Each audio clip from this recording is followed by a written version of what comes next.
How we doing, everybody? I am here in beautiful New York City. I am out of the studio, I'm out and about, and I'm here for UFC 295. But I'm not here to talk about that. No, I've got massive fight announcements. You might have saw the story already. Dana White just broke the news. Of course, we got Tom Aspinall taking on Sergey Pavlovich this weekend. We got the light heavyweight title on the strap. We got 296 as well at the end of the year. But what's going to happen in January? Well, guess what? Hold on to your seats, okay? Because Dricus Du Plessis will be stepping up against Sean Strickland, the middleweight champion, UFC 297. The fight that I think everybody really wanted to see will finally be going down. Look, listen, as we know, Khamzat Chimaev versus Kamaru Usman, that was touted as a #1 contender matchup because, listen, Kamaru Usman stepped up. Khamzat Chimaev accepted the short notice change of opponent, and maybe Dana had to dangle that carrot to try and get them to take the fight.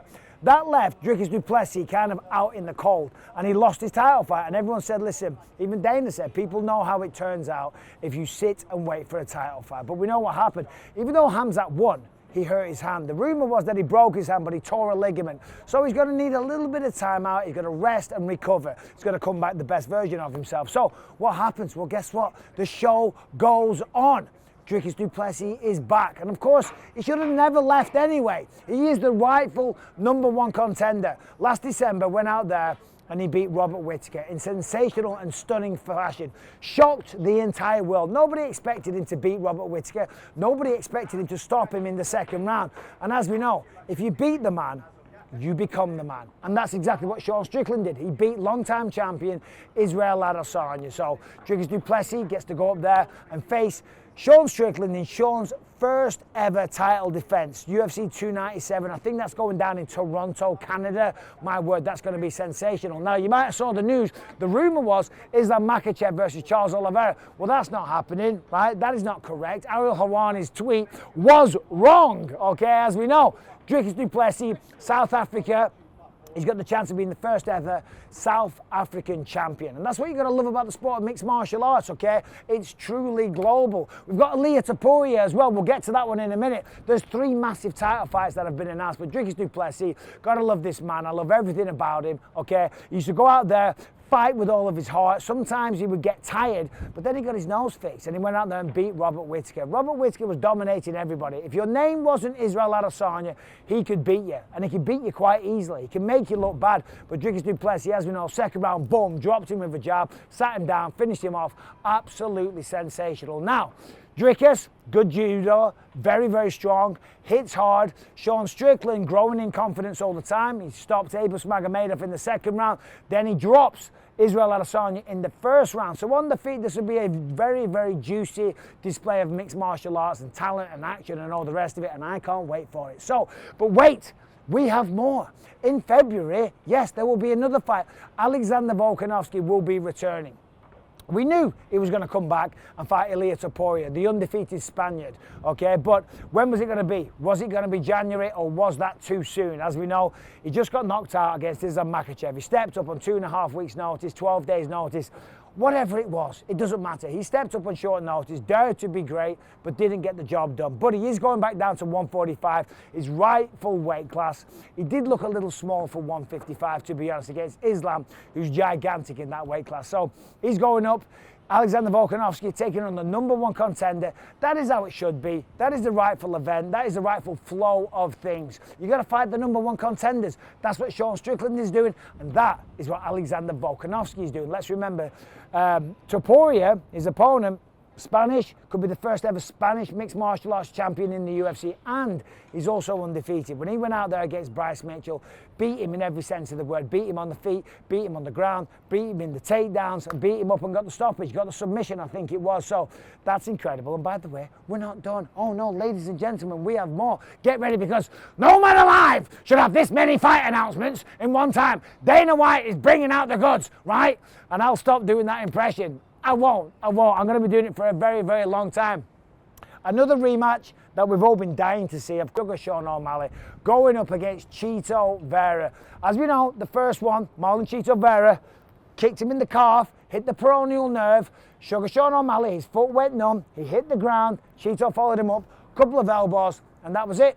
The only loss on O'Malley's career. And Sugar Sean O'Malley, listen, the man's a huge star, wildly charismatic, great style, beautiful fast boxing, but showed against Aljamain Sterling that he also has the power. Remember, step back, boom, right hand clean, drop the champion that just dominated Henry Cejudo over 5 rounds, a man that's shown that he can take a punch with great wrestling.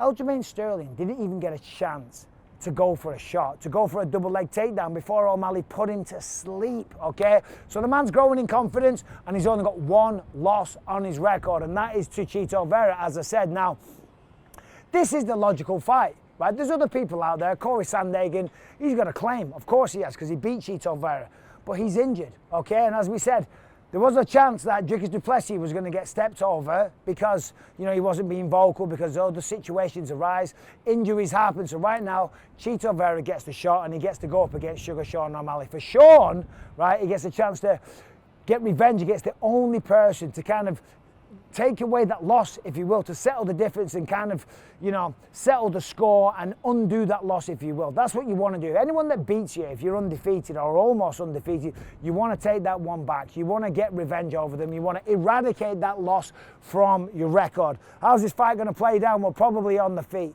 I don't think either man's going to go for a takedown. Chito Vera training with Jason Perillo. The hands are getting better all the time, knocking out people like Dominic Cruz. Remember that stunning head kick that he hit him with, just unbelievable. Put Dominic Cruz to sleep. So there's 3 unbelievable pay-per-views, and what a run. What are the UFC doing to us? I mean, we are literally spoiled. This weekend, UFC 295. I mean, look at this. One of the greatest cities on planet Earth, New York. The city's so nice, they named it twice, okay? Can't wait for this weekend. We've got the light heavyweight belt on the line, and of course, Tom Aspinall, mark my words, will become the 3rd ever British champ when he becomes the UFC interim heavyweight champion. But we're going to talk about that throughout the week. Then we've got Leon Edwards back in action. Another Brit, okay, defending the title against Colby Covington to finish off the year, okay? Just an incredible run of fights in 2023, and 2024 is getting off to an incredible start. Dricus Du Plessis, Sean Strickland.